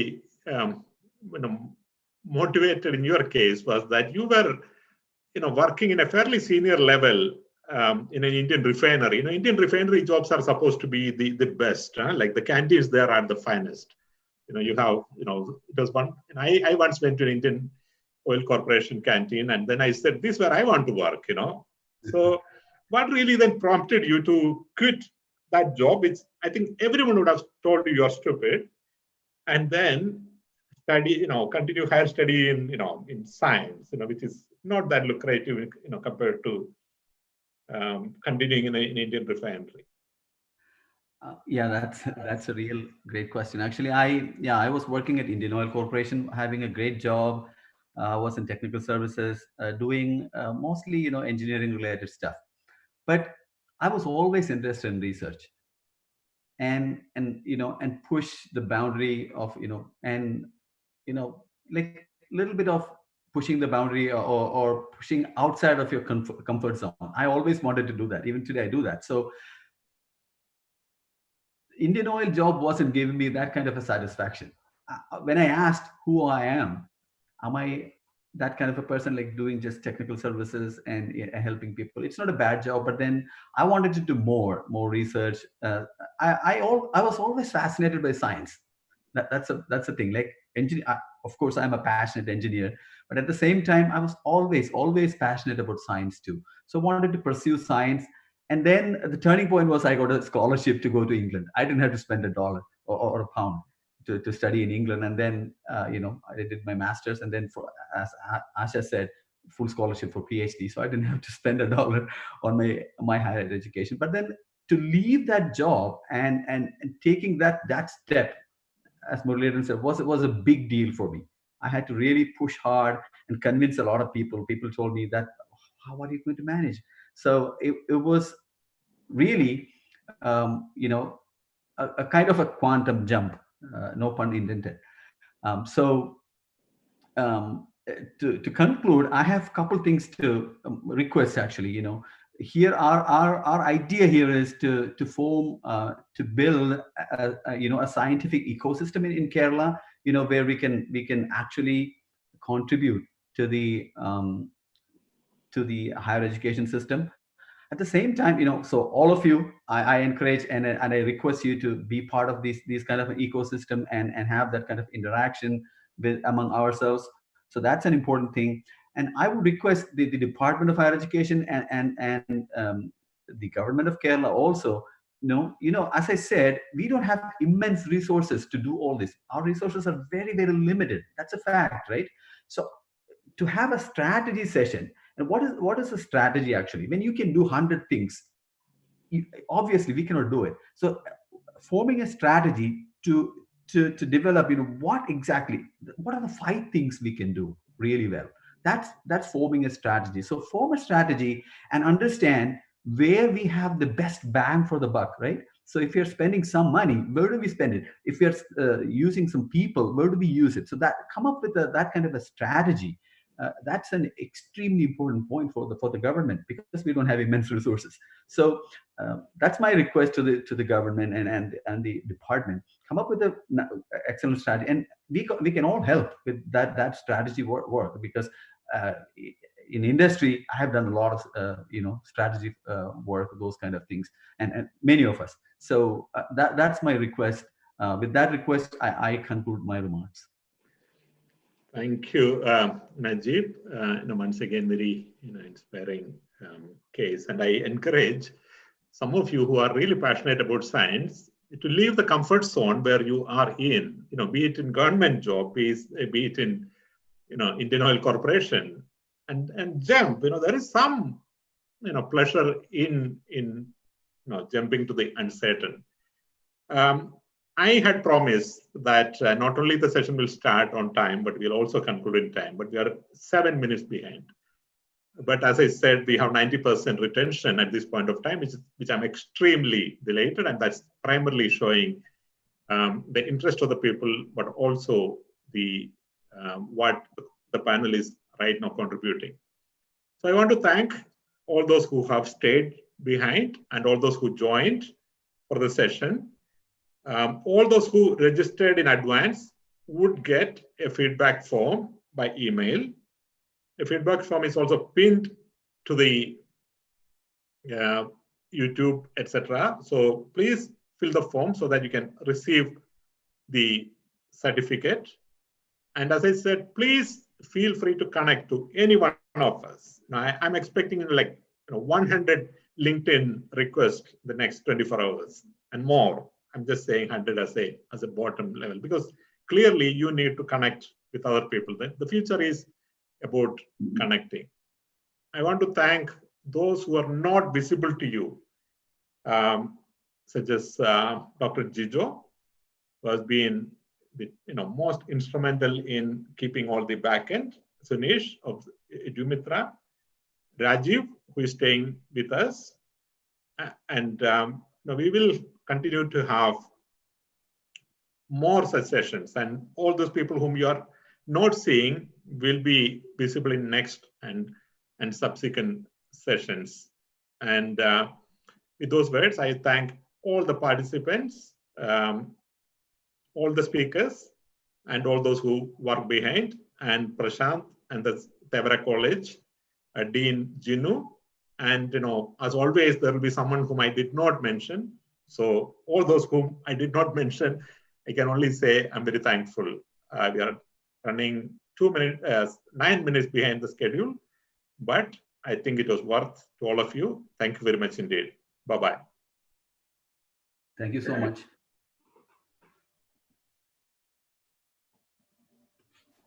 So, Sunesh, if you could end the live and let us know.